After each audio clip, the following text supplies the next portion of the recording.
په دې ځمکه کې له 190 څخه ډیر هیوادونه شته.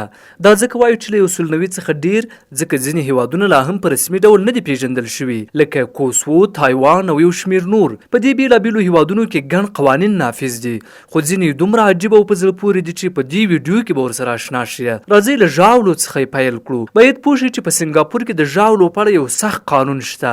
د ژاولو اخیستل، پلورل او حتی ژوول هر یو خپله ځانګړې سزا لري.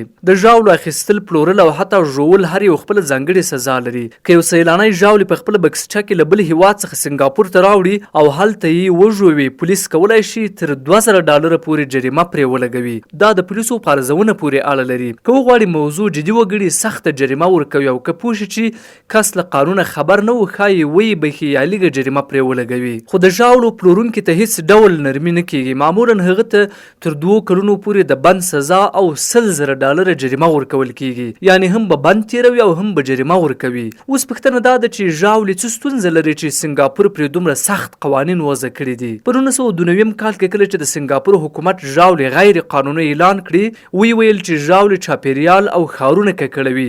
په لویو ښارونو کې که د سړکونو پر پلو لارو وګرځي، د ژاولو تور داغونه به ډیر ووینئ. که نیویارک وي، سان فرانسیسکو، پاریس، ډهلي او که کراچي، ژاولې نه یوازې په کثافاتو کې پای ته رسیږي، بلکې د ښارونو پر ځمکه هم نښلي او د ښار ښکلا خرابوي. د یادونې وړ ده چې په 2004 کال کې سنګاپور په دې قانون کې یو استثنا هم زیاته کړه. د ډاکټر په نسخه کې د نیکوتین لرونکي ژاولې هیواد ته واردېدلی شي، څو هغه کسان چې غواړي سګرټ پرېږدي د درملنې لپاره ترې ګټه واخلي. اوس راځي فنلنډ ته ولاړ شو او یو بل عجیب قانون وپیژنو. فنلنډ له 1800 کلونو راهیسې یو قانون درلود چې له مخې هر څوک چې کورنۍ سپی لري باید حکومت ته مالیه ورکړي. د هر سپي لپاره جلا مالیه اخیستل کېده. یعنی که 2 سپي دي لرل، د 2 سپیو مالیه به ورکوي. کله چې به د مالیه ورکړه، حکومت به د موټر د نمبر پلیټ په څیر یو کوچنی فلزي پلیټ درکاوه چې د سپي په غاړه به دې ځوړند کړ. پولیسو چې به سپی ولید او پلیټ به یې درلود، پوهېدل چې مالیه یې ورکړې ده. پخوا ورته قانون په ځینو لویدیځو هیوادونو په ځانګړي ډول امریکا کې هم موجود و، خو هغه د سپیو لپاره نه، بلکې د آسونو، خرو او کچارو لپاره و چې د کار په موخه کارول کېدل. د هغو لپاره هم مالیه اخیستل کېده او ځانګړي نمبر به ورکول کېدل. دا چې ویل کېږي د هغوی تخنیکي معاینه هم کېده، دا خبره یوازې یوه ټوکه وه. کله چې موټرونه عام شول، امریکا د آسونو او خرو د نمبر اخیستلو قانون لغوه کړ. خو فنلنډیان د سپیو قانون ډیر کلونه وساتي. ښایي باور مو ونه شي، خو تر 2013 کال پورې سپیو باید رسمي پلیټ درلود. له همغه کال وروسته دا قانون هم لغوه شو. اوس راځي استرالیا ته. هلته هم یو په زړه پورې قانون شته. په استرالیا کې یو څوک په بار یعنی شرابخونه کې مست وي، د بار مسؤل اجازه نه لري چې نور الکولي مشروبات ورکړي. که دا قانون مات کړي، پولیس یې جریمه کولی شي. یو بل عجیب قانون هم په استرالیا کې شته. که داسې ځای کې وي چې هیڅ تشناب ته لاسرسی نه لري او بیړنۍ اړتیا پیدا شي، کولی شي موټر د سړک غاړې ته ودروي او د موټر شاته خپل ادرار وکړي. خو دا کار یوازې هغه وخت قانوني دی چې په نږدې سیمه کې هیڅ تشناب موجود نه وي، یعنی عموما په لرې او د ختیځو سیمو کې. اوس راځي د جاپان د یو ټولنیز قانون په اړه خبرې وکړو. په جاپان، سویلي کوریا او چین کې یو ټولنیز دود شته چې که څوک له کوره بهر په لوڅو پښو وګرځي، دا د نورو خلکو بې احترامي ګڼل کېږي او ډیر ناسم کار بلل کېږي. زموږ په سیمه کې هم خلک معمولا له کوره بهر په لوڅو پښو نه ګرځي، خو په ځینو لویدیځو هیوادونو کې دا کار ډیر لیدل کېږي. اوس راځي متحده عربي اماراتو ته وګورو چې هلته کوم قوانین شته. یو له تر ټولو سختو قوانینو څخه په اماراتو کې د ښکنځلو قانون دی. نه یوازې مخامخ ښکنځل جرم ګڼل کېږي، بلکې په آنلاین فضا او ټولنیزو رسنیو کې هم ښکنځل قانوني جرم دی. د بیلګې په توګه که په انسټاګرام کې د چا په اړه سپکاوی کوونکي یا ښکنځلې لیکنې خپرې کړي، د اماراتو پولیس کولی شي تاسو ومومي او ومونیسي. حتی داسې پیښې هم شوي دي چې 2 کسانو په واټساپ کې یو بل ته ښکنځلې کړې وي او د اماراتو د پولیسو لخوا دواړه نیول شوي دي. د اماراتو د قانون له مخې ښکنځل د سپکاوي او بدنامۍ یوه بڼه ده او هیڅ ډول د منلو وړ نه ده. حتی که د ټوکې په ډول هم وي، بیا هم جرم ګڼل کېږي. همدارنګه توهین هم د ښکنځلو په څیر جرم دی. د مثال په توګه په 2019 کال کې د لاله شروش په نوم یوه 55 کلنه ښځه له انګلستان څخه دوبۍ ته راغله، څو د خپل پخواني میړه د جنازې په مراسمو کې ګډون وکړي. هلته هغې د خپل پخواني میړه له نوې میرمنې سره ولیدل. همغه شپه چې هوټل ته ستنه شوه، په فیسبوک کې ولیکل چې د خپل پخواني میړه د اوسنۍ میرمنې څیره یې د آس په شان ده. سبا سهار وختي د اماراتو پولیسو هغه ونیوله او ورته ویل چې د دې سپکاوي له امله تر 2 کلونو پورې د بند بند سزا ترلاسه کولای شي. لاله شاهروش چې هیڅ یې فکر نه کاوه موضوع به تر دې حده جدي شي، له خپلې کړنې بښنه وغوښته او خپله پښیماني څرګنده کړه. په پای کې د بند پر ځای پرې نغد جریمه ولګېده، شاوخوا 3000 اماراتي درهمه. د اصلي ویډیو د ادعا له مخې همدا خبره کوو.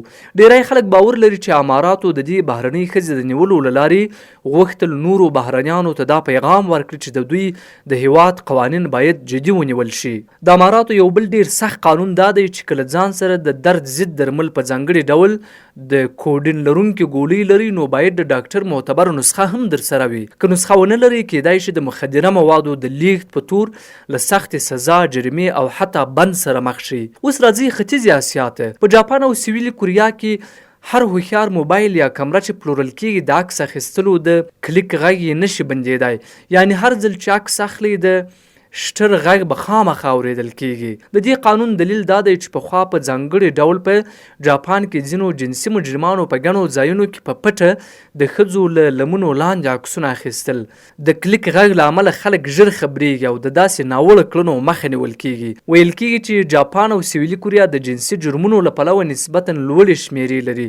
له همدې امله دا قانون په جدي ډول عملي کېږي. اوس راځي سریلانکا ته چې یو بودایي هیواد دی. په دې هیواد کې که د بودا له مجسمې سره سلفي واخلي قانون ماتوي او ښایي نسبتا درنه جریمه در باندې ولګېږي. د دې دلیل دا دی چې د سلفي اخیستو پر مهال د بودا مجسمه ستاسو تر شا پاتې کېږي او د دوی په کلتور کې دا د بودا سپکاوی او بې احترامي ګڼل کېږي. اوس راځي هسپانیې ته. د هسپانیې د ګالیسیا په سیمه کې چې د هیواد په شمال لویدیځ کې پرته ده، که د سمندر پر غاړه له شګو څخه د شګو کلا جوړ کړي دا یو غیر قانوني عمل ګڼل کېږي او کېدای شي تر 1500 یورو پورې جریمه در باندې ولګېږي. د دې قانون دلیل دا دی چې د چارواکو په وینا دا کار د ساحل د فرسایش لامل کېږي او په اوږدمهاله کې چاپیریال ته زیان رسولی شي. اوس راځي سویس ته چې د اروپا په زړه کې پروت هیواد دی. که په سویس کې یاست موټر مو چټل وي او ورځ یکشنبه وي نو هڅه وکړئ موټر ونه مینځئ، ځکه د قانون له مخې ښایي سرغړونه وشمیرل شي. په سویس کې د یکشنبې په ورځ د موټر مینځل منع دي. د دې قانون دلیل دا دی چې یکشنبه د استراحت ورځ ګڼل کېږي او حکومت غواړي خلک په آرام چاپیریال کې خپله رخصتي تیره کړي. که خلک موټرونه ومینځي شور او مزاحمت رامنځته کېږي او د نورو خلکو آرامتیا ګډوډېږي. یوازې د موټر مینځل نه بلکې د یکشنبې په ورځ د چمن پرې کولو ماشین، د پاڼو د راټولولو برقي یا پټرولي ماشین، د بوټو د پرې کولو وسایل او نور شور جوړونکي وسایل هم نشي چلولی. موخه دا ده چې په دې ورځ هیڅ غیر ضروري شور ونه شي. اوس راځي د امریکا د ایرزونا ایالت ته. ایرزونا یو وچ او دښتیز ایالت دی خو پکې ډیر زاړه کاکتوسونه شته چې د ځینو عمر تر 300 کلونو هم رسیږي. کاکتوس د وچو سیمو نباتات او د اوبو له کموالي سره ځان عیاروي خو د لویېدو لپاره یې لسګونه کلونه وخت اړتیا ده. د بیلګې په توګه یو کاکتوس ښایي له 100 کلونو وروسته هم لا کوچنی وي. له همدې امله که څوک داسې زاړه کاکتوس ته زیان ورسوي له سختې سزا سره مخ کېږي او حتی تر 25 کلونو پورې د بند حکم هم ترلاسه کولای شي. دا د امریکا له تر ټولو سختو چاپیریالي قوانینو څخه ګڼل کېږي. اوس راځي تایلند ته. په تایلند کې که له کمیس پرته موټر وچلوئ جریمه کېږي او شاوخوا $100 جریمه در باندې لګېږي. د دوی په وینا دا کار د نورو خلکو په وړاندې بې احترامي ګڼل کېږي. له بلې خوا په اسپانیا کې اجازه نه لري چې په څپلکو موټر وچلوئ، ځکه دا کار د موټر چلولو پر مهال خطرناک ګڼل کېږي. په ځانګړي ډول که موټر ګیر وي. د دویمې نړیوالې جګړې وروسته په استرالیا کې یو قانون نافذ شو چې له مخې یې هیڅوک اجازه نه لري په خپل کور کې له 50 کیلوګرامو څخه زیات کچالو وساتي. د دې قانون موخه دا وه چې خلک کچالو ذخیره نه کړي، بیې لوړې نه شي او هر څوک وکولی شي په مناسبه بیه کچالو واخلي. د حیرانتیا خبره دا ده چې دا قانون تر 2021 کال پورې لا هم نافذ و او کله ټاکلې اندازې زیات کچالو به مو ساتلی وو د قانون له مخې به مو سرغړونه کړې وه. که په استرالیا کې به چا له 50 کیلوګرامه څخه زیات کچالو ساتل او حکومت به پرې خبر شو تر $2000 پورې به جریمه کېده. خو وروسته د استرالیا قانون جوړونکو وویل دا خو ډیر زوړ قانون دی او اوس یې اړتیا نشته. له همدې امله دا قانون لغوه شو او اوس خلک هر څومره چې وغواړي کچالو اخیستلی او ساتلی شي. اوس راځي مصر هیواد ته. په مصر کې د 2008 کال راهیسې یو قانون نافذ شوی چې له مخې د شرقي عربي نڅا ترسره کول د نارینه‌و لپاره منع دي. عربي نڅا په مصر کې ډیره مشهوره ده، خو که یو نارینه دا ډول نڅا وکړي د قانون له مخې جرم ګڼل کیږي. اوس یو ځل بیا استرالیا ته راځو. په استرالیا کې که د واده کوژدې یا بل مراسمو پر مهال ګډوډي جوړه کړي، اوس د مراسمو ګډونوال یا د کورنۍ کوم غړی شکایت وکړي تر $10,000 پورې جریمه در باندې لګیدای شي، او که جریمه ورنه کړي د بند سزا هم ورکول کیدای شي. بیا مصر ته راځو. په مصر کې هر هغه څوک چې د رای ورکولو قانوني شرایط ولري باید په ټاکنو کې برخه واخلي. که بې له عذر څخه رای ورنه کړي، حکومت یې کور ته د شاوخوا $28 جریمې خبرتیا لیږي. د مصر د اقتصادي وضعیت له مخې دا اندازه جریمه د ډیرو خلکو لپاره د پام وړ ده.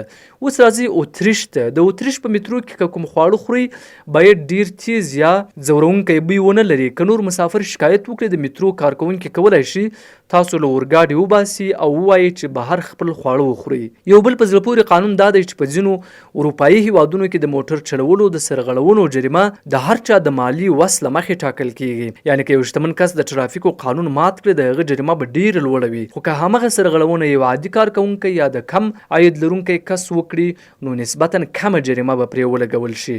موخه دا ده چې د جریمې اغیز د ټولو خلکو لپاره یو شان نه وي. د نورو علمي او معلوماتي ویډیوګانو د کتلو او څارلو په موخه خان میډیا یوټیوب چینل در سره وڅارئ.